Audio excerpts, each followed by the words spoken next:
ચૂંટણી પ્રચાર શરૂ કર્યો, જેમાં ગુજરાતની બારડોલી બેઠક પરના ભાજપના ઉમેદવાર પ્રભુ વસાવાએ ચૂંટણી પ્રચારના શ્રી ગણેશ કર્યા। બારડોલી બેઠક પર સતત 2 ટર્મથી સાંસદ પ્રભુ વસાવાના પત્નીએ કંકુ ચોખા અને નાળિયેર આપીને શ્રી ગણેશ કરાવ્યા।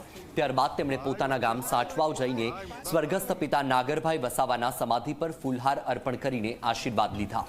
મહત્વનું છે કે ગુજરાતમાં 7 મેના રોજ ચૂંટણી યોજાવાની છે, જેનું પરિણામ 4 જૂને જાહેર થશે।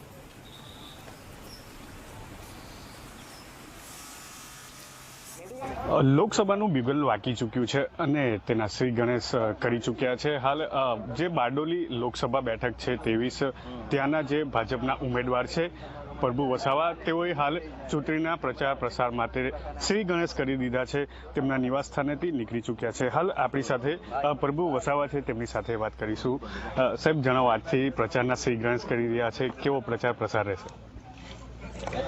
આજે ચૂંટણીની આચારસંહિતા બાદ ભારતીય જનતા પાર્ટીના ઉમેદવાર તરીકે હું મારા ઘરેથી દર્શન કરીને હનુમાન દાદાના દર્શન કર્યા અને સઠવા મારા માતા પિતાના આશીર્વાદ લઈને હું આજે શ્રી ગણેશ કરી રહ્યો છું।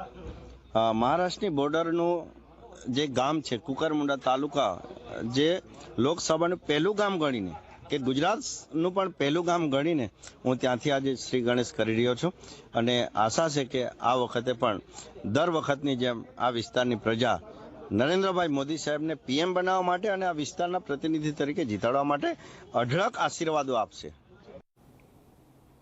આગળ વાત કરીએ સમાચારોમાં, જૂનાગઢમાં ચાપરડા આશ્રમના મહંત